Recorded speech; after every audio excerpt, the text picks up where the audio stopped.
თბილისის სახელმწიფო უნივერსიტეტის იურიდიული ფაკულტეტის 3 სტუდენტს ნოტარიუსთა პალატამ 1 წლიანი სტიპენდია დაუნიშნა. ახალგაზრდები ყოველთვიურად 100 ლარს მიიღებენ.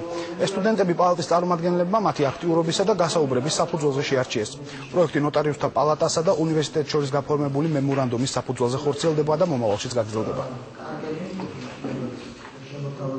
სამი წარჩინებული სტუდენტი მთელი სასწავლო წლის მანძილზე ყოველთვიურად მიიღებენ ნოტარიუსთა პალატისაგან სტიპენდიას.